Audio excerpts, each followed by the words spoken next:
Depois, outro elemento que traz, que a BPMN 2.0 nos traz também, é a message, certo? Ela representa uma informação trafegando fora do meu processo, trafegando para fora ou para dentro do meu processo. Ela é representada através desse ícone de envelope, que não significa um e-mail, certo? Pode significar um e-mail, pode significar uma troca de informações através de dados, como EDI ou algum outro formato, como uma chamada de um web service, né? As messages podem representar coisas diferentes. E esse envelopinho, então, embora lembre a questão de mensagem no formato de e-mail, não necessariamente é um e-mail, ok?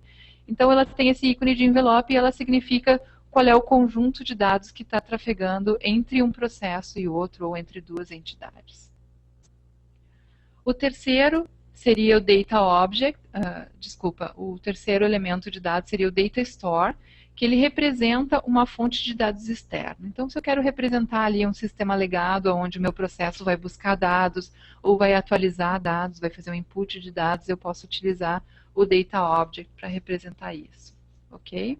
Vocês podem, só para lembrar, pessoal, quem chegou um pouquinho atrasado também, vocês podem mandar dúvidas a qualquer momento, o Diego está acompanhando as questões, vocês podem mandar através da ferramenta, e a gente vai ter no final da apresentação um momento de perguntas e respostas, ok?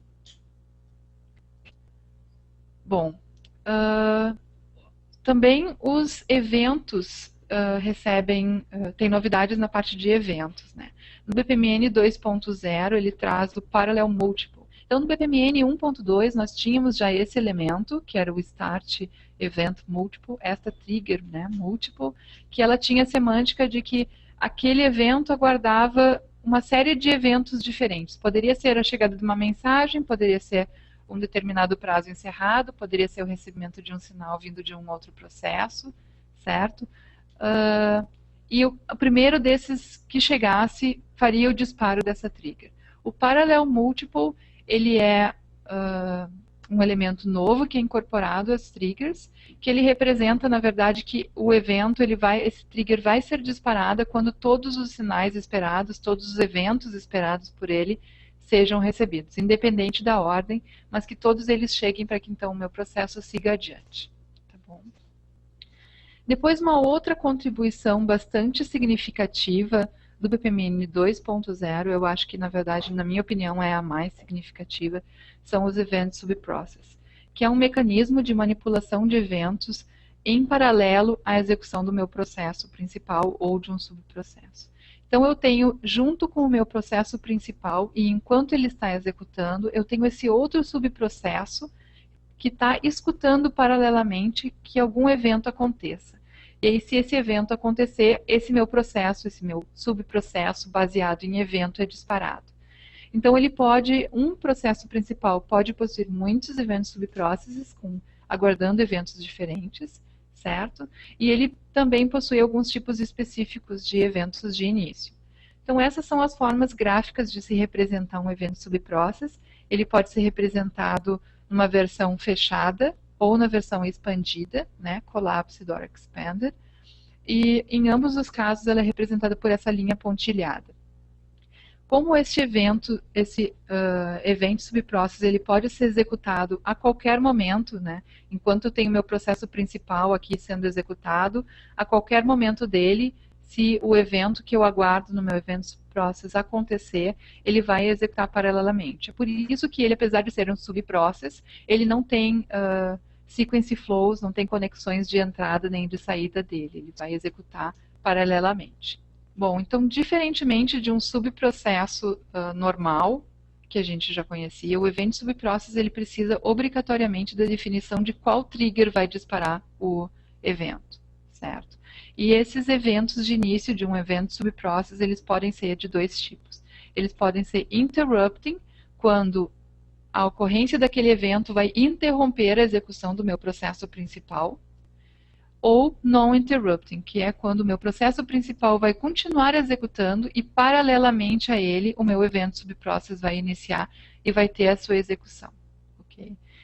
Aqui a gente tem uma lista das triggers de eventos de início para eventos subprocess. certo? Eu posso ter triggers baseadas em message, em timer, escalation, que é um elemento novo, error, conditional, signal, multiple e parallel multiple, que também é novo, certo? E o compensation.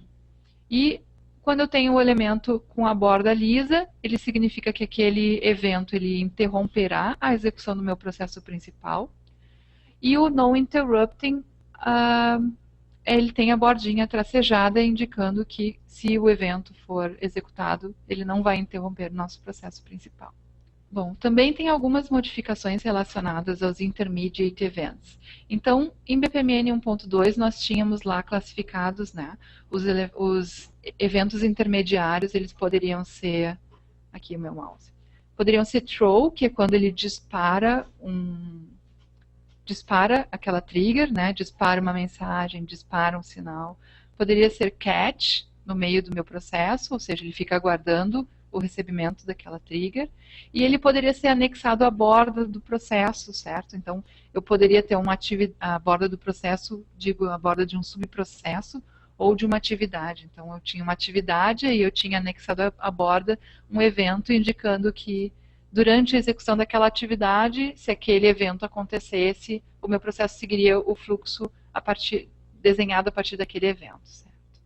Então, agora a gente tem uma separação da questão dos eventos do boundary, né, ou de borda, que são os interrupting e os non-interrupting.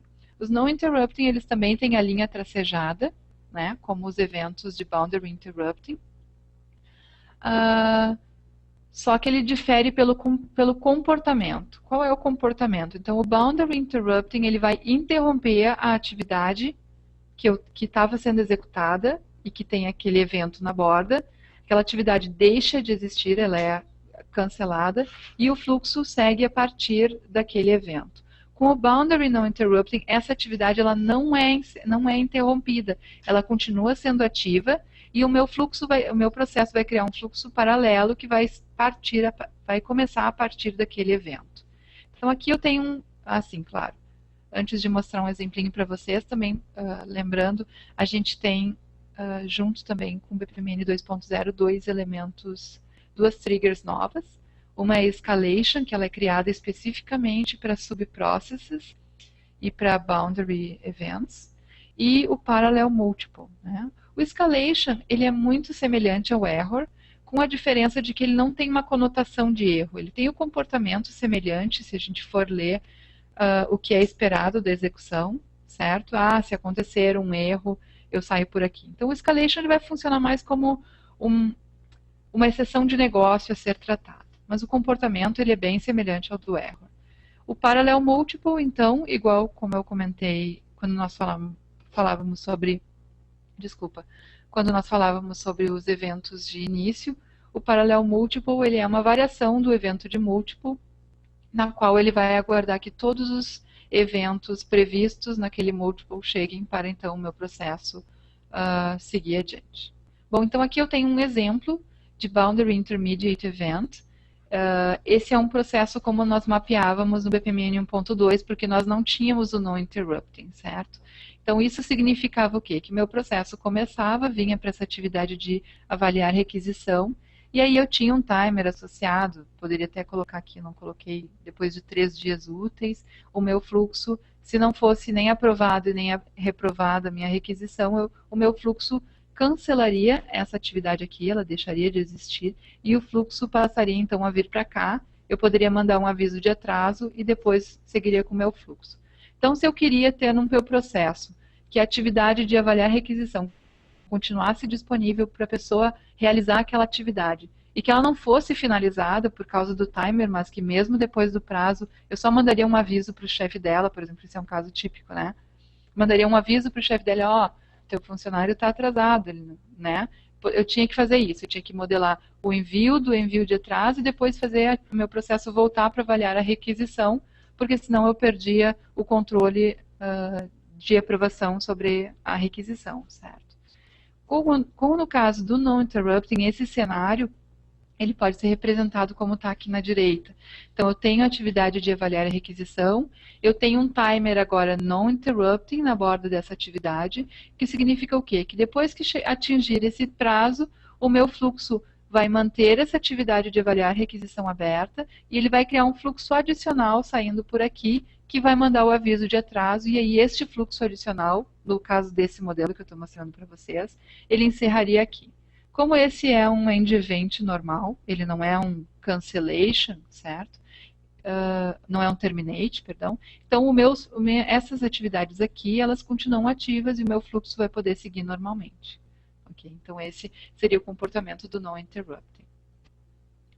Bom, esses são os elementos, então, relacionados com o processo de negócio que foram adicionados pela BPMN 2.0.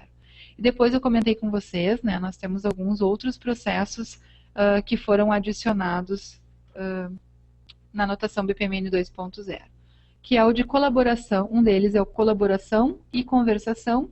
Na verdade, eu não consegui identificar na especificação se eles tratam isso como dois diferentes ou como o mesmo. Eu vejo mais como duas visões diferentes sobre o mesmo diagrama. Então, o diagrama de colaboração, ele nada mais é do que o nosso processo se mostrando, né, a troca de mensagens com as pools dos outros elementos envolvidos, certo? Então, aqui a gente tem o fabricante, consumidor, fornecedor e leiloeiro, e a troca de mensagens entre eles. Esse é o diagrama de colaboração. E o diagrama de conversação, ele é esse diagrama de troca de mensagens convertido nesses elementos que ele chama de conversação, que possibilita uma visão mais limpa sobre a cooperação entre esses processos, entre esses participantes, ok? Bom, para apoiar o processo de conversação, então surgiram mais alguns elementos que a gente não tinha em BPMN 1.2. Um deles é a conversation, que é esse hexágono, certo? Que representa um conjunto de mensagens trocadas entre os participantes, e o conversation link, que é essa conexão com uma linha dupla que é utilizada para conectar os participantes a um elemento de conversation. Depois, o elemento de conversation, ele tem alguns outros detalhes, outros detalhes de especificação que definem ele como um subconversation, call conversation, que são alguns aspectos bem específicos desse diagrama. E o outro diagrama, que é o diagrama de coreografia, ele tem um propósito de demonstrar a sequência da troca de mensagens e é especialmente útil em processos B2B. Então, aqui eu tenho uma mistura de fluxograma e eu tenho aquilo que a gente teria num diagrama normal. Por exemplo, eu tenho aqui o comprador, era uma das pools, o fabricante era outra das pools. Entre eles existe uma troca de mensagens, que é a requisição, que é essa mensagem que sai do comprador e vai para o fabricante. E esta coreografia aqui de troca de mensagens, ela se chama requisição de compra, certo? E aí aqui nesse diagrama eu tenho uma visibilidade, então, sobre as mensagens que são enviadas e recebidas, quem manda a mensagem para quem, qual é a ordem que elas são enviadas, qual é a ordem que elas são recebidas, ok? E um elemento, então, que foi criado para apoiar esse diagrama de coreografia é o Choreography Task. Então, o diagrama de coreografia, ele utiliza outros elementos da notação de processos como pools, sequence flow e message flow, ok?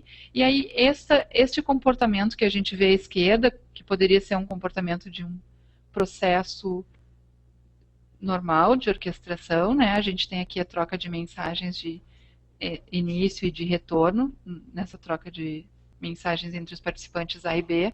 Isso pode ser sintetizado, então, através dessa combinação de elementos aqui, que é o que eles chamam de elemento do tipo Choreography Task. Ok? Então, esses são os aspectos de modificação em relação à notação de BPMN 2.0 e os diagramas que vieram. Ok?